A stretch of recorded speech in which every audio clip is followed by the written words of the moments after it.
if you're going to go into accounting and finance and do some, on a smaller scale, local universities will give you the same education. And at the end of the day, it's really what you make of it. The voice you just heard is that of John Thomas. John Thomas is the CEO of Laurel Ag and Water, and if that company doesn't sound familiar to you, it probably should. Laurel is an ag service company specifically in the area of ag irrigation. The company came about as a result of Arable Capital Partners, which is a Washington state-based private equity firm that allocated a huge amount of capital back in 2016 in pursuit of acquiring and operating ag service businesses. Their mission is to become the strategic partner for producers and share all the benefits that a vertically integrated ag service portfolio can provide. One of the most important pieces of that portfolio is Laurel Ag and Water, and that's where John Thomas is the CEO. It's headquartered right here in Bakersfield. The company is a roll-up of 4 large regional ag irrigation companies, one of which was Bakersfield's own U.S. Irrigation. Now, John has an interesting education and background in private equity, all of which we get into in the interview. He had a very interesting career on Wall Street at one point, and after meeting his wife, who has roots here in the Central Valley, they decided to make a move from the big city, New York City, and setting of Wall Street to a more family-friendly lifestyle here in the Central Valley. And as it turns out, he was able to put his private equity experience to work right here in the Valley, as it turns out. During the interview, we discuss a wide range of topics, from the role and expectations of money allocators in the private equity world to the current and future environment of the agriculture industry. So stay tuned and let's get on with the show. Welcome back to the Our 2 Cents podcast, the show where your local professionals sit down with an array of guests to hear their story and impart some wisdom for both business and life-improving skills. This is your place to hear business and community leaders discuss relevant topics that matter to you. And welcome to the Our 2 Cents podcast. My name is Scott Hansen. I'm your host. Thank you for joining me on today's show and being a listener to our podcast. We sure appreciate your support. I recently was very fortunate to get some feedback firsthand from some of our listeners who let me know how much they like the show. And I can't tell you how great that makes me and the whole team here at the Our 2 Cents podcast feel. So thank you very much. John, welcome to the show. Thank you. Really appreciate you being here. Been looking forward to having you on. Oh, thanks for having me. So thank you. So you, of course, are with a very big company that is headquartered right here in Bakersfield, and probably a lot of people may not even know that, and some who do may not even know exactly what you guys are doing these days and what your direction is. We're going to get into all of that. I find it real fascinating, though, that you are a transplant to Bakersfield, and you had this whole life before, this whole business life, right, doing many other things in, I think, venture capital and working for corporate America, putting together big deals. Maybe you can kind of tell us a little bit about some of that origin and kind of what your history was before you came in to your current role at Laurel. And then let's get into some of like that transition into Bakersfield, into the local economy, and into your role now. So how did it all start for you? I'm a small town kid, grew up in Bangor, Maine. So it's a town of about 8,000 people on the East Coast, and was there for the first 20 plus years of my life, went to school locally. So at the University of Maine before branching out a little bit, and I went to work for a Big Four accounting firm, PricewaterhouseCoopers in Portland, Maine. I think Maine is like about as far as you can get from where we're sitting right now in Bakersfield, California. My mom gives me a hard time, as you can kind of hear from my journey. I've slowly moved as far away from them as possible, unintentionally, but it kind of ended up that way. As I slowly moved a couple hours away to Portland, as they closed the office there, they were looking to be more in bigger cities, bigger markets. Yep. So I moved to New York City, where I spent about 9 years in New York City, 3 more with PwC, and then I went to work for Kohlberg Kravis Roberts, KKR, who was the originators of leverage buyouts. Kravis and George Roberts. Ever want a good business book, read Barbarians at the Gate. Yes. Super interesting conversation, a book around the RGA and Nabisco buyout. Yeah, so I've recently heard about that book, and I haven't read it yet, but I do hear that is a great book, Barbarians at the Gate. Barbarians at the Gate. And it's a great story in the leverage buyout world, right? And junk bonds and yeah. How much of that, just to not go off on too much of a tangent, how much of that would be relevant to somebody interested in the Elon Musk Twitter battle going on right now? Does that happen today like it did in those days and with those buyouts that you were involved in? No, not so much these days. It's a little more, it definitely happens from time to time, but back then it was a little more prevalent in what they could do in the debt markets, et cetera. So it doesn't happen so much anymore, but it was a really good story of how the business was back then on the LBO, a different and era. How they really got such a bad reputation where private equity these days, I think, still carries some of that bad rap, but there's a lot of good that goes on behind the scenes that I think people don't realize. Well, anything in moderation is good, right? Yeah, as right. I say, but you take it to the excesses, and that's probably a good example of going too far. Right? That's exactly right. Yeah, there's, greed. Yeah, the old greed is good, but not always. So anyway, so spent 6 years with them, helping them, spent 3 years public accounting, really helping them go public through the S1 process, which was really interesting. And that was 07, 08, 09. So middle of a financial crisis, trying to go public. So middle of financial crisis, also post Enron era, which set the precedent for a lot of what it takes to go public, right? Isn't that right. Do I have that right? And so you were already knee deep in paperwork going into the financial crisis, and then I'm sure that just compounded it. Yeah, with all the Sarbanes-Oxley stuff. Which, yes. While I was in the middle of public accounting, that was all going on. Yeah. So I already had some of that background anyway. And so spent 3 years doing that, and then moved into a financial planning role with them. And that really changed the trajectory of my career, because it was strategic planning, sitting with all of their business leaders. So they had private equity business, real estate business, infrastructure investing, all these different things that they were just beginning to grow, and going through the strategic planning process and literally sitting at a desk next to Henry Kravis, who's this amazing in the world business scene, and going through the strategic plan for his business going forward with a group of 4 or 5 of us that put this whole thing together. And so really changed, my thought process from strictly accounting to more of a financial economic based thought process, investment based thought process. And so you had a lot of formal education before all these roles. How much did you lean on that formal education, or was it all just learn on the job? And I mean, sitting next to these legends of finance who've done this forever in the real world, I mean, was that mind blowing? Was there any correlation between what you learned in school, for example, to what was actually going on out there in the real world? Great question. 0.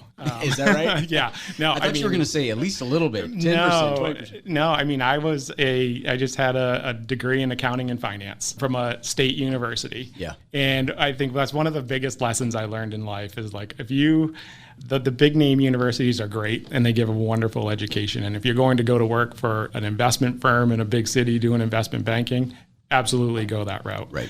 If you're going to go into accounting and finance and do some, on a smaller scale, local universities will give you the same education.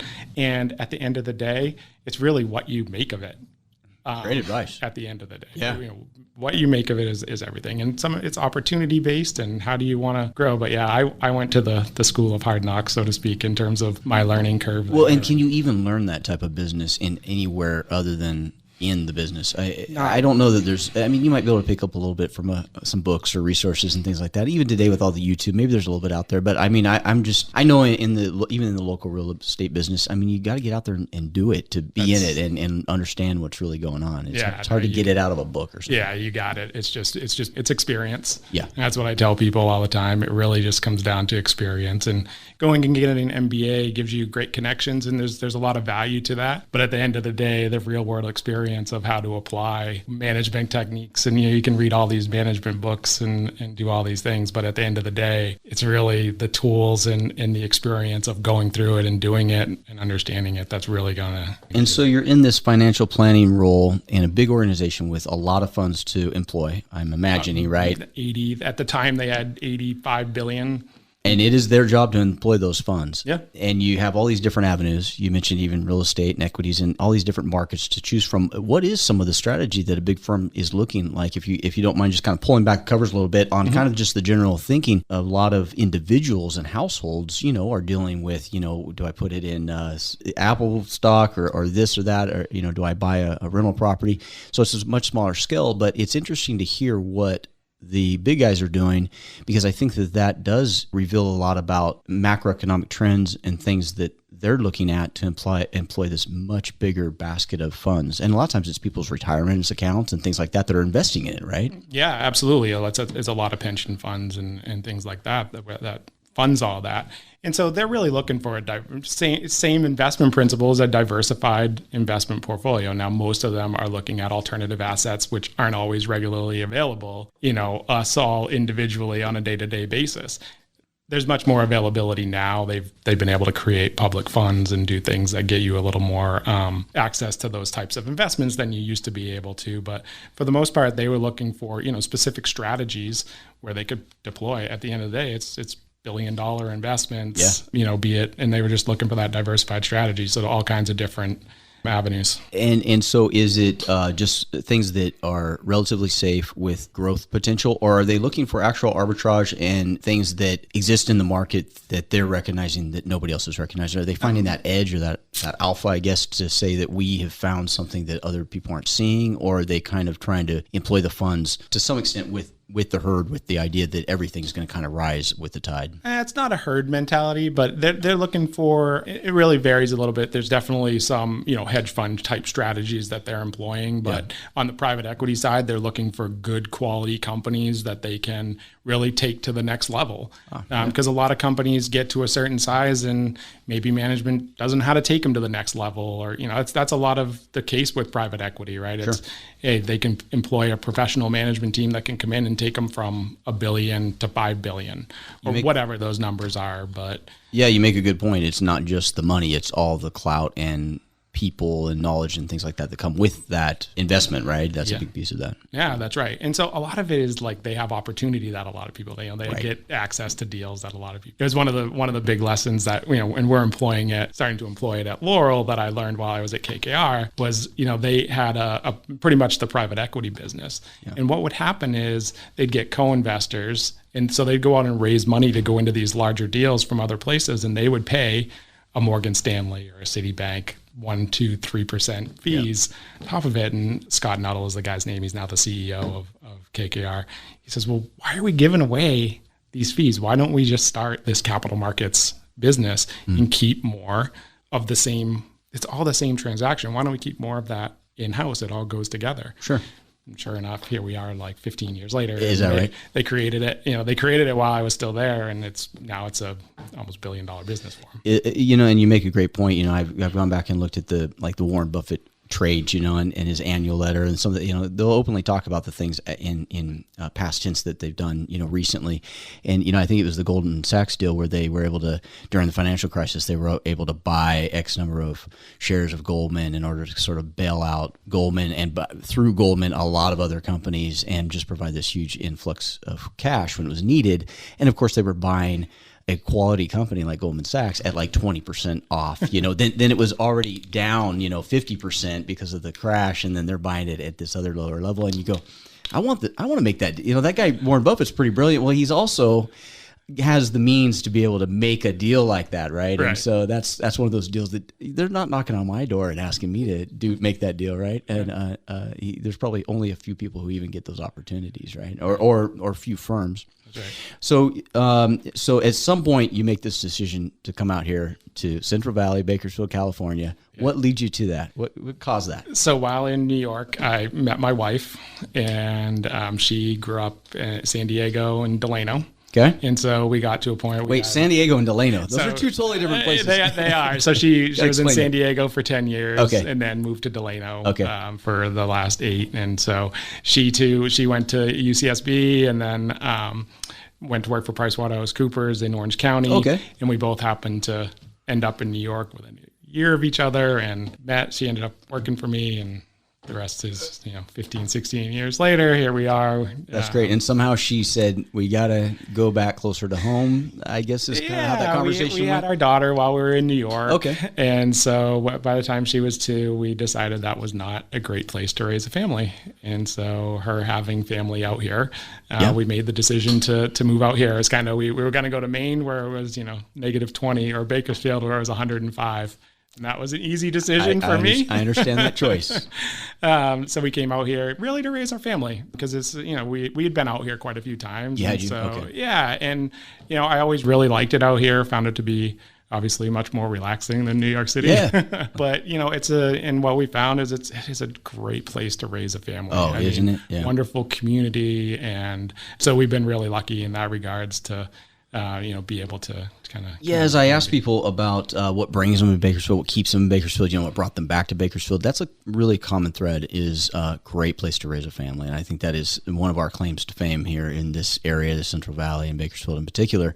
So I completely identify with that. When you landed here, did you already have a job lined up, or was it Not Kinda really. Like, we're here now. Now what are we going to do? Yeah, it took me a hot minute to figure out what to do. And so I kind of bounced around for a year figuring it out. And I met a couple of local people and ended up getting hooked in with one of the table grape farms in Delano and worked for them for 3 years before taking another job with Jim's Supply Company and the Boylan family. And another great family, great business. Yeah, great local family. And worked with them for a couple of years, kind of helping the strategic plan and get their business headed in the right direction, and did that. And at that time, I met Derek Jurasik from Arable, and they were putting together this set of deals for Laurel, and he approached me about taking on a CFO role for them. And it was something, with my private equity background, a relatively unique background for Bakersfield. And so he asked me about coming on board to take on the CFO role. For that. And so it was just something that I'd always wanted to do, was the private equity based, backed companies. Well, and what's interesting about it is that you come from, this environment of big corporate business in New York. You come here to the Valley, there is a lot of big business happening in the Valley. And I don't think a lot of our own residents realize how much goes on here. We know the big industries are ag and oil and so many other things now out in the desert. There's so much aerospace and things like that. But these are huge companies, and I imagine that, like you say, kind of not a common background to be a private equity guy here in the Central Valley, but I think you're well placed. I mean, this is a good spot to be to interject into those businesses that are big operations that need that kind of expertise. So Laurel is one of those. This is a conglomerate, correct me if I'm wrong, that has kind of come together. I say conglomerate only that it is starting to be a group of businesses that have kind of moved into the Laurel umbrella and been bought and then now continue to be developed under this new company. Maybe you can kind of just tell us a little bit about the origin of that, and then kind of where you guys are at and what's in the future. What's the game plan with Laurel? Sure. So it started 2018, basically did 4 acquisitions of irrigation companies throughout California. So heavy presence in Kern County. 3 of them were here in kind of Kern, Tulare County. The last one was in Lodi that also had a presence in Corning, California. So good range up and down the state, kind of a hole in the middle. And so the idea was to bring, some consolidation to an industry that historically had been very fragmented and really in many ways continues to be very fragmented in order to really match what's happening to some degree on the farming side. I mean, there's a lot of consolidation going on, and you talk about, a lot more private equity coming into the area, and that's absolutely happening, and it's resulting in some of the consolidation that is happening throughout ag. Really, I think oil's already kind of been through it in a lot of ways. And now it's happening with ag, and you're seeing, especially with the water issues in California, it's happening more and more and more. So that was kind of the premise behind it was, hey, let's bring all these great minds together from irrigation and start to build out and be able to move and provide solutions to these companies that are moving up and down the state of California. Why do you think that's happening? Why is private equity interested in ag? Maybe what has it been? Maybe the last decade, maybe 2 decades. More so, it seems more so than they ever have been. And I mean private equity. I guess I just mean that larger investor, that bigger company coming in and saying, rather than having this very piecemeal or disjointed, like you're saying, operating in many submarkets, let's make this one big market or one big ownership play. What's causing that drive? I think a lot of it has to do with the steady value of ag land. So when you start thinking about the return profile, it's a real estate play. It's a sub real estate play for the most part. Okay. There's different plays within it, but a lot of it's a real estate play where it's the returns are very steady. And, they're willing to accept generally lower than what maybe a typical commercial real estate is. So it's just viewed as a steady asset class. And so that's one of the reasons why they look to that in California. And if you look at the last, 10 to 15 years of ag land in California, right, the values have gone, speaks for itself, doesn't it? 2011, right, or 2010. Yeah. And and it's gone through the roof over the last, 10 to 15 years, and people have seen that opportunity and also wanted to jump on that. Sure. But then on the operating company side, a lot of the companies are are pretty steady as well. Where it's, as long as you have the production and, you can invest that production back in, and it's steady cash flowing businesses, which is what, some of it's just another investment strategy for some of these pension funds to get into. And it's a very high quality asset. Is that bigger money interested in not only the ag ground and I guess maybe operation of that, but also like, for example, Laurel is strictly at this point right now is irrigation focused company that is a very big company. There's probably there's a lot of ag service Absolutely. Companies that are like this irrigation. Maybe you can give us kind of a scope of what that looks like. And is that bigger money also interested in those ancillary businesses around ag as well? Yeah, absolutely. It really revolves around how do you make the operations more efficient. So it's not only like, okay, you've got the farming and the farming operations, but they also need support in making them more efficient and profitable when you talk about the use of the water and the power and the people that go into that. I mean, those are the largest costs. I'm thinking about, transportation and fertilizer and fertilizers, equipment, and there's just so many areas of this business, right? And so you see that trend bleeding over into those other areas of ag and all. Absolutely. All and I think you've probably actually seen a lot of it on the fertilizer side already. There's a handful of really big fertilizer chem companies that dominate the market for the most part. But I think on the other services, when you talk about irrigation and trellis and some of the other like developmental services, that's happening as well. And that's one of the things that we're looking to do is just help basically bring that process of development into one set of services in the long term. We're starting with the core of irrigation and then slowly building out, but there's a lot of coordination and a lot of time that it takes to do that, whether it's development or redevelopment. There's a lot of coordination of what it takes to put all those assets in place. I can only imagine. And so I think that there is kind of this age-old argument of, is it better to have a large company operate very efficiently in industries such as ag and hopefully pass that savings on to the consumer, right? Versus the competitive drive of a lot of smaller operators working both maybe some together and working together in a common goal, but also competing in a sense that prices get driven down for the end user because there's competition amongst these smaller players.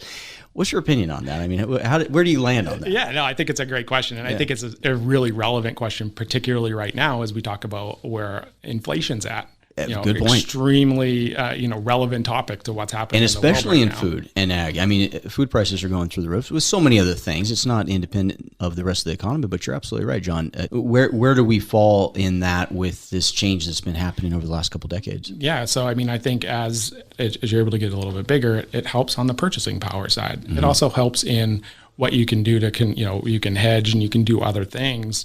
In our case for Laurel, we're able to buy a lot of things in advance in order to, kind of hedge the commodity markets, particularly, PVC pipe, for example, on the development side of ag right now. Pipelines are big as we move water around. Well, being a little larger gives us the ability to buy a little more, stock a little more, and have it available so that when we're going through these supply chain issues and the significant price increases, that we're able to keep prices a little bit better than what some of the smaller local people are able to do, because you do have purchasing power. And at least more consistent during the ups and downs, right? At least you're able to absorb some of that volatility maybe. And that's the pricing. what we've tried to do that, where we can. Obviously, this has been unprecedented in terms of volatility. Has in so many ways, so we've tried to do our best to do that, but that's one of the significant advantages, I think, of having some of that consolidation is you do have, and you have the ability to work with the vendors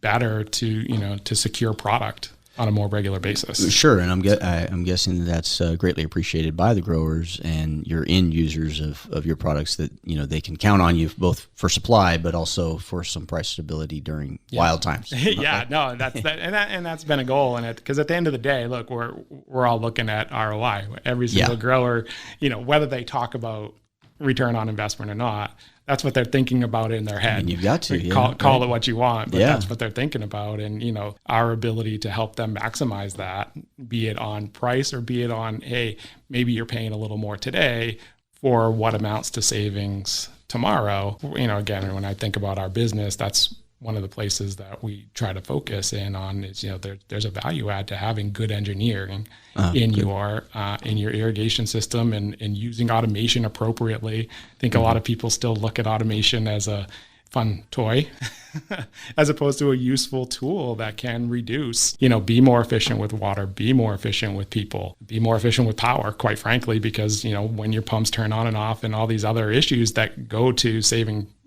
money in times of inflation, it's super important. Yeah, and you beat me to the punch because I wanted to find out about how much of that is being actually used. Our mutual good friend John Tack has given me a lot of insight over the last 10 years or so about how much the industry's changed in the direction of automation.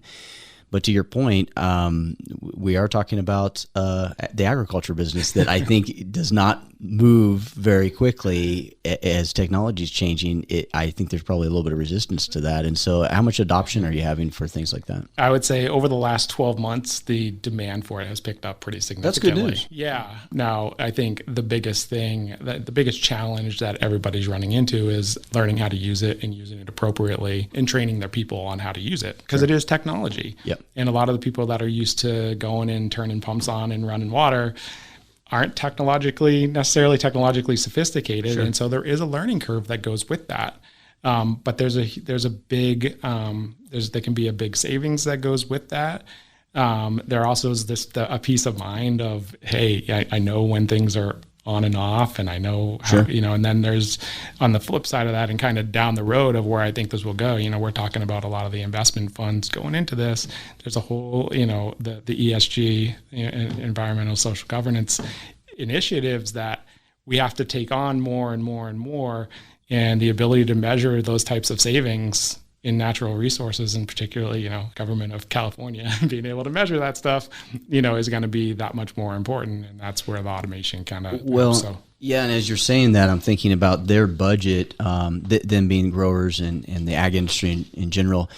That water supply line item on their budget has got to be projected just to grow year by year, not just on a dollar basis, but as a percentage of their overall revenue. That water component ingredient to their operation has got to be expected to be higher each year. Is that a fair statement? I mean, as of right now, until the drought goes, it's gonna the price per acre foot's only gonna go up. Yeah, and if I'm understanding, your strategy is to try to keep that as low as possible for them by introducing this new technology and these efficiencies and things like that. Yeah, it's to basically help them reduce the optimal amount that they're using per acre. Yeah, so that they're still generating the maximum amount of yield.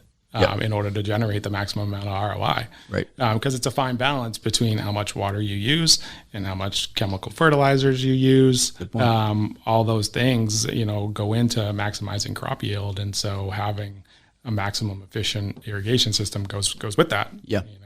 And so, I guess a good example of that too is, in almond orchards, used to, everything was flood irrigated, and I mean, you almost never see that anymore. I don't know if they're able to do that anymore, but everything's gone drip system in a complete crop that was always flood irrigated. I think, even just 20 years ago, maybe. It's probably in the last 10 years. Yeah, 10 to 15 years. That's really changed. And so, when I think ag irrigation company, I'm thinking you guys are pretty involved in water in general. There's a lot going on in the state of California. Do you guys get involved in the direction of some of, we see legislation coming down. We see a lot of things, a lot of compliance things that now ag is having to comply to. Do you guys get involved in that? Not a whole lot on the legislation side. It's, we're definitely keeping up to speed on it, but not a lot of input goes into it. It's much more, I would say, legal based. And I know that with Laurel's investment in these companies, they probably have a pretty long time horizon. Yeah. So maybe you can talk to me a little bit about that. When this group has come together to kind of form this equity firm up to make this play, what is their time horizon? Are they on a 10, 50 year? Yeah, what are they on? So Arable Capital is the private equity that owns us, and they have a 10 to 15 year horizon on their funds, and it's extendable. Okay. So they understand that ag is long term. Typically the perception of private equity is, well, we're going to get in there and in 3 to 5 to 7 years, we're going to turn it around and, send it to somewhere else. And that's not at all what Arable's strategy is. It's to come in and it's a long-term commitment to long-term growth, in support of the ag industry. And that's the core of their fund. It is ag based, and the second investment that they did. And that's the strategy. It's long term. Yeah. What are some of the biggest challenges that you guys are addressing today? Great question. Besides water, well, besides the availability of water, yeah. The supply chain is a huge piece of it. Yeah. Being able to get parts timely. I mean, I think everybody else, even with some of the advantages we do have of being bigger, like it's still tough to get anything you get from overseas. Resin, probably hear about it a lot. On the PVC side and even on the municipal development side. Yep. It's tough to come by. The biggest, resin's the biggest component. And there's a couple of stabilizers that come from overseas. Mm-hmm. They just have a hard time getting it because of COVID. The auto industry is having problems with microchips, right? Are you guys dealing with the microchip thing? We don't have a lot of problems on the microchip side, but it's other raw ingredients that go into these products, because the two biggest components of a typical kind of irrigation system is the PVC pipe and the hose. Yeah. They both are resin-based products. Yeah. And so when the resin's not there, and I did a little research as part of our kind of Q1 close, and resin's gone up almost 3x since September of 2020. Wow. So it's, over the last 18 months. Yeah, not even 2 years.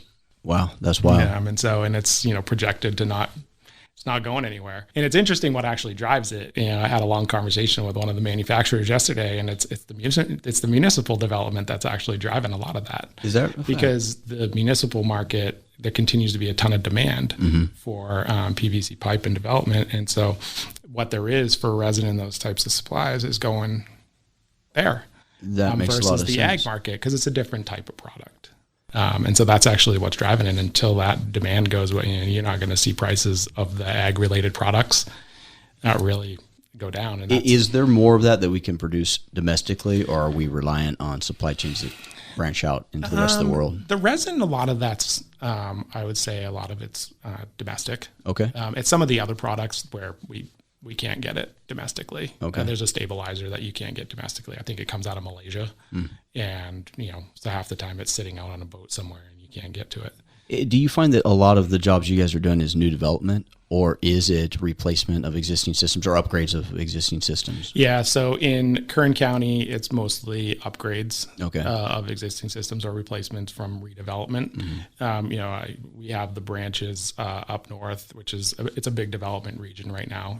North of Sacramento, there's a lot of the growers that are very familiar down here that are buying up land up there. Okay. And that's where a lot of the development is, a lot less water issues up there. And so what we're finding is there's a lot more new development happening up there. So that's kind of been the trend, I would say, over the last 2 or 3 years. Okay. And you guys are all of California. Do you guys span down into the desert, Imperial Valley, down that direction as well? Yeah, we do. Yeah. We have a branch in Yuma, Arizona. So we basically go almost end to end. We have a little hole in Fresno that we're opening a location in Hanford over the next couple of months. Okay. To help kind of patch that hole, and we're looking at the coast, and without giving away too many of the secrets. But I don't think this stuff's too much of a secret. But yeah, we're looking. Well, your tone is you guys want to grow. So you want to grow where the business is. It sounds like and we're going to be aggressive in what we're doing and try to we got to go in and take some market share and do those types of things. But it's all in the interest of moving with the growers and being able to provide the best solutions for the growers and get and it's at the end of the day, like, it's all about people. Yeah. And we want to be able to get the best people and work with them and work with the best growers. Do you think that the automation that is coming about by new technology, not just in irrigation, but in harvesting and everything ag, do you think it displaces workers, or do you think that those workers' jobs change in nature? I think they change in nature. Yeah. Yeah. I don't think it's a complete displacement. I think, people are going to have to learn new skill sets. I think it's the same thing as all of this technology, right? Across the board, right? It's, people are going to have to learn new skill sets.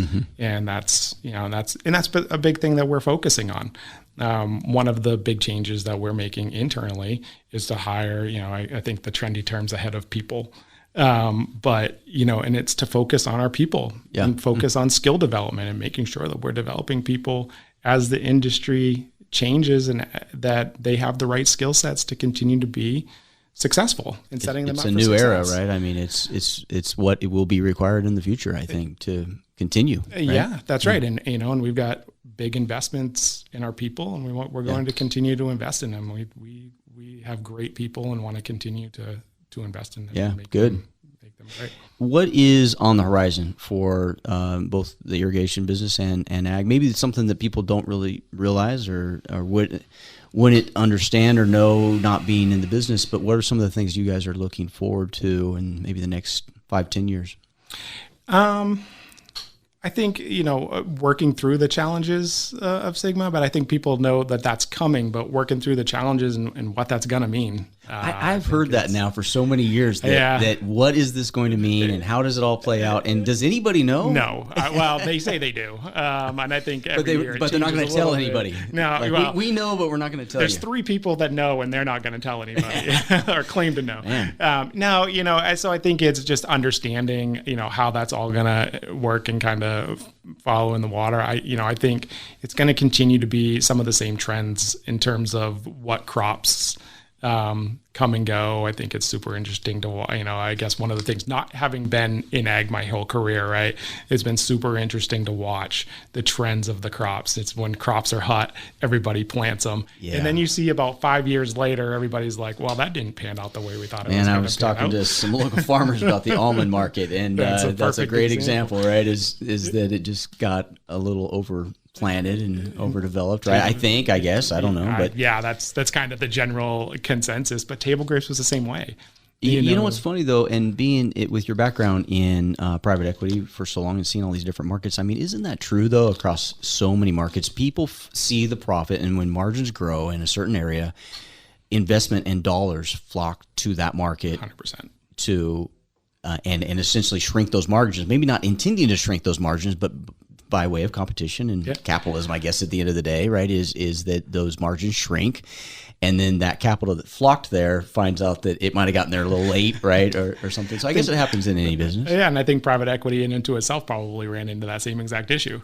And even the ag, even the money that's coming into ag, I think is running into that same exact issue because the more money that's sitting there, the more competition there is to put that money to work. Because what people maybe don't understand on the investment side of it is typically there's a time horizon that funds have to put this money to work.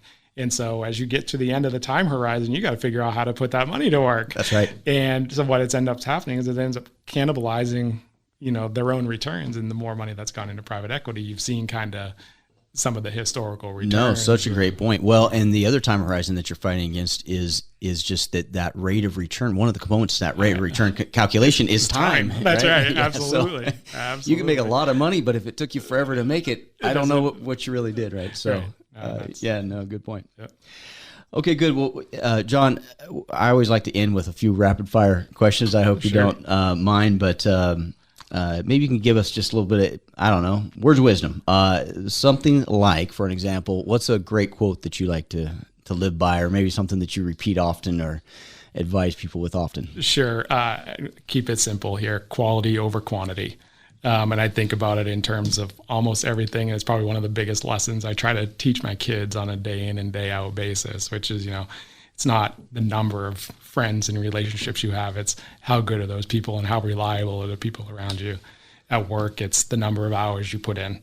I would much rather have you give me 8 really, really good hours than 12 mediocre hours. Sure. Give me quality over quantity. And so that's the big one. What is a common myth about your job, your industry that that being an insider, but it seems like everybody else doesn't seem to get it? Yeah, I think one of the things, as being an accounting finance guy by trade, right, it's that accountants are all very square, and that's like they're 100% numbers based, and it's like that's just not. I know you were telling me about you and your wife's meeting of two accountants meeting in New York.